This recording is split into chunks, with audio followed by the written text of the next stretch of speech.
Guts, c'est la définition de la vraie masculinité. Eh mais les hommes, ils devraient tous prendre exemple sur Guts. Ah non, mais aujourd'hui, les hommes sont faibles. Guts montre ce que c'est un vrai homme. Ah non, les mecs comme ça, ils nous cassent les couilles, hein. T'as vraiment cru que Guts était un mâle alpha? T'es sûr que c'est pas plutôt un autre personnage? Genre Griffiths? Enfin bon, on a fait un test de masculinité pour ces deux personnages pour savoir à quelle catégorie d'hommes ils appartiennent. Et aussi par la même occasion, essayer de comprendre lequel serait un modèle à suivre. Je te laisse découvrir ça. Bon, est-ce que Guts est un sigma? Eh ben, allons voir ça directement. Est-ce que j'adopte une attitude positive envers moi-même? Non.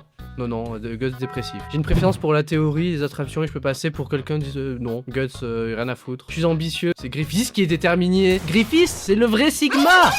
Guts, lui, il encule la voiture, hein, carrément. Je suis prêt à prendre le risque, nanana. Bon, encore une fois, ça c'est Griffiths, hein, pas Guts. J'aime toutes les compétitions et je cherche toujours à gagner. Ça c'est Griffiths, c'est pas Guts. Mon avenir est incertain. Ça c'est pas Griffiths et c'est extrêmement Guts. Mais encore une fois, c'est Griffiths, pas Guts. On bat les couilles, du coup, genre neutre encore. Je passe parfois plus de temps à peaufiner des définitions, des concepts, des techniques qu'il n'est pas probablement prudent de faire. Bah, Guts, oui. Je parais timide et réservé, mais je suis passionné à l'intérieur. Tu sais, là, à l'intérieur. Ah, comme ça, à l'intérieur. Il est tout timide et tout, mais une fois que tu rentres dedans, tout va bien. C'est une belle passion, hein. Est-ce que Guts est passionné quand on rentre en lui? Non, il a...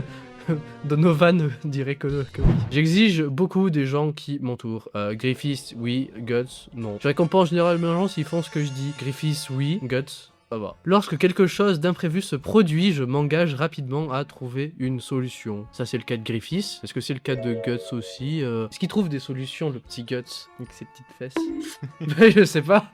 C'est doux comme ça? Ouais, genre, ouais. Neutre, allez hop. Je pardonne souvent. Bah non. Allez, Guts, non, il pardonne pas. Je ne panique pas facilement, Guts, il panique pas. Donc d'accord. Non, d'accord. Aider les autres en faisant des bonnes actions est une récompense en soi. Guts, ouais, quand même d'accord, parce que quand même, à la fin, il est quand même bien content d'avoir aidé des gens. Hein. On peut facilement me sentir anxieux. Ça dépend. Je dirais que non, enfin. Pas, non, rien. Ça dépend qui. Griffiths, lui, serait pas anxieux. Lui, c'est jamais anxieux. Je suis souvent enthousiaste à l'idée de lancer dans les nouveaux projets, même si je n'ai pas terminé les précédents. Et pour être prêt à prendre un coup de poing, cela signifierait que quelqu'un je n'aime pas en reçoive de... Bah là, Guts, tout ce qu'il s'est mangé pour essayer au moins de toucher les couilles à Griffiths, non. Il est important pour moi d'être perçu comme un leader. Griffiths, oui. Guts, il s'en bat les couilles, encore une fois. J'utilise des flatteries sincères pour arrondir les angles. Griffiths, oui. Guts, pas du tout. Je serais prêt à voler $1 million. Griffiths, lui, c'est totalement... je sais pas, je pense qu'il s'en... Ouais, non, Guts, il s'en bat les couilles de l'argent. Je rassure souvent les autres lorsqu'ils sont stressés en leur offrant une voie à suivre. Griffiths, lui, fait pas ça. Guts, il le fait un peu. Ils ont besoin d'être rassurés par les autres. Griffiths, non. Et Guts, non plus. Je n'obéis qu'au loi. Bah, Griffiths, Guts, totalement. Oui, totalement. Je me défends quand on manque de respect. Guts, bah oui. Guts est un homme delta. C'est quoi un homme delta? Les mâles delta sont des travailleurs et exécutants de la hiérarchie sociale masculine. Ils forment l'épine dorsale et de la partie masculine de la société et sont des gars normaux qui se présentent au travail et dans leur vie. Ils contribuent à la société, ils sont fiers de cette contribution. Ça me semble pas du tout être Guts. Les deltas sont généralement le type qui a le plus de chances de monter ou descendre dans la hiérarchie au fur et qui mesure leurs compétences. Faut pas nécessairement intéresser pour se battre pour la domination avec les alphas et les bravos. Les avantages du delta, sécurité, structure, vie simple, parfois exploités dans leurs relations. Bon, quand même, ok. Dans la troupe du faucon, ok. Argument valable, Guts n'est pas un homme delta, c'est un homme... n'est pas un homme sigma. Donc voilà, tous les gens qui font des edits de Guts, Sigma, trop mal alpha, allez vous faire enculer, je vous fais un doigt. Vous êtes un peu des petites merdes, je pense. 6, 7. Donc Guts serait un homme delta, c'est-à-dire un mec tout à fait banal. Alors comme ça peut paraître bizarre quand on voit ce qu'il fait dans le manga, parce que quand même le mec il est quand même plus fort que quasiment tous les apôtres, mais en réfléchissant un peu, quand même, c'est assez logique. Parce que durant tout l'âge d'or, Guts est comme un employé. Au sein de la troupe du Faucon, il dirige un petit groupe et fait littéralement des after-work avec eux. Par contre Griffiths, le mec il a un projet de fou, devenir roi. En plus de ça il est froid, il s'en fout des meufs, et il ne montre aucune émotion, sauf face à Guts. Et c'est exactement pour ça qu'il sacrifie tout le monde, tellement il était obsédé par son rêve. Hein. Bon les enfants, on a refait le test pour Griffiths. Je suis ambitieux et déterminé à gagner, bah totalement d'accord. Les mâles alpha sont les leaders de la hiérarchie sociale masculine. C'est le type d'homme que les autres veulent naturellement suivre, charismatique, décisif et prêt. Les mâles alpha sont pas simplement... Bon bref, si vous cherchez un mâle alpha pour Berserk, prenez Griffiths, et si vous prenez Griffiths et vous faire enculer, vous êtes des merdes.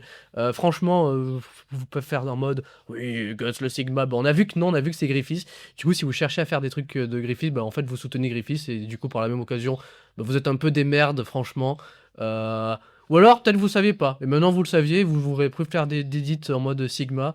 Mais si vous voulez en faire sur Griffiths ou Cuts, bah, lui vous faire enculer, vous avez juste pas rien compris à rien. Ah bah là, c'est vraiment l'alpha ultime. Il coche absolument toutes les cases. Et tu viens me dire, Griffiths n'a rien fait de mal. Nique ta mère. Tu me dégoûtes sincèrement. Absolument tous les personnages de Berserk ont déjà fait quelque chose de mal. Même Flora le dit elle-même qu'elle a commis un grand péché. Et tous les autres personnages ont aussi quelque chose à se reprocher. Même Casca. Casca, je l'aime beaucoup. Mais elle a tué des centaines, voire des milliers de gens. En revanche, la seule question que je me pose, c'est pourquoi Guts est devenu une icône de la masculinité solitaire alors que justement tout le manga montre à quel point c'est destructeur pour lui. Parce que si on regarde des extraits TikTok ou alors qu'on écoute les gens parler de Berserk, on a vraiment l'impression que le message de Guts c'est un peu un message d'incel, genre un homme souffre en silence et n'a besoin de personne. Alors que si tu lis Berserk après l'éclipse, tu vois bien que l'objectif de Miura c'est de déconstruire cette facette de Guts. Il a un mauvais sommeil, il est toujours en colère, il s'isole constamment et rejette absolument toute aide extérieure. Ça c'est surtout dans l'arc de Rosine, qui joue constamment sur le fait qu'il n'arrive pas à se résoudre de blesser des enfants. S'il parle aussi mal à Jill tout le long de l'arc, c'est pour la protéger justement. Il veut être perçu comme un connard de première, pour pas qu'elle soit impliquée dans toute cette histoire de violence. Tu veux un exemple? Jill revient donner du pain à Guts après une nuit dans laquelle elle s'est fait battre. En arrivant, Guts dort. Il a terminé de s'être rebattu toute la nuit et Puck dit à Jill de le laisser dormir. Quand Guts se réveille, il voit que Jill est en train de dormir sur lui. Et même s'il veut au début la réveiller, il remarque qu'elle a des bleus, comprenant qu'elle aussi a passé une nuit sous les coups. Ce qui fait directement un parallèle entre sa relation avec Gambino. Et alors, ce Guts si sombre, si méchant, si alpha, ne pourra pas se résoudre à réveiller Jill, car ils ont le même vécu. Il sait ce que ça fait, et il n'a pas envie qu'elle le vive.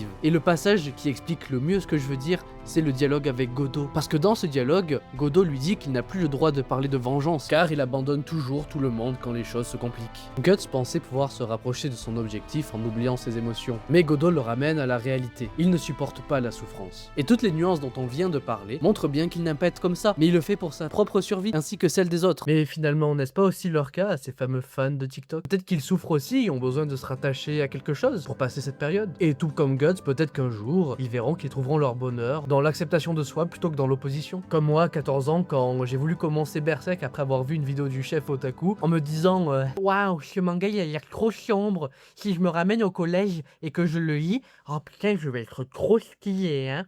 Ouais, je vais devenir un pré-homme. Bon, pensée de merde, et finalement, genre, je l'ai lu et je me suis mis à chialer devant l'éclipse, devant plein d'autres scènes. J'ai commencé Berserk pour des raisons impures, on va dire. Et maintenant, il y a du Berserk de partout dans ma chambre.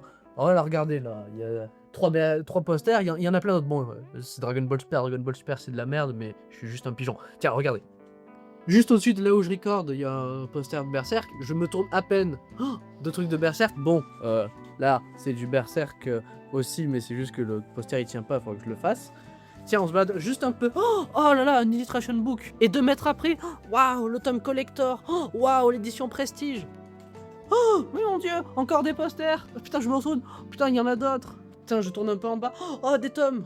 Et là, paf, toute ma collection. Bon, là, les tomes, ils sont mal rangés parce que je suis justement en train de les relire. Mais bref, c'est pas ça le souci. Bon, comme vous l'avez vu, je suis un peu fan de Berserk. Et donc, pour moi, ne pas comprendre Berserk revient à ne pas se comprendre soi-même. Personnellement, dès que j'ai une problématique ou une difficulté dans ma vie, je sais que je pourrais trouver mes réponses dans ce chef-d'œuvre. Guts trouve sa force dans ses amitiés, dans le fait de protéger Casca. Seul, il n'est jamais allé bien loin, il a tout perdu. Son sommeil, sa santé, ses émotions. Et il a même développé une putain de personnalité. Mais ces gens qui voient Berserk par le prisme de cette mentalité, ne sont-ils pas eux-mêmes en quête d'identité? Bon, dans une certaine mesure quand même, parce que c'était toujours là à 40 ans en train de te branler sur quête qui est méchant, enfin remettons en question. Surtout là, putain, moi ça m'y fait penser, mais je vois plein de gens qui sont là en train de dire waouh, Berserk c'était mieux avant.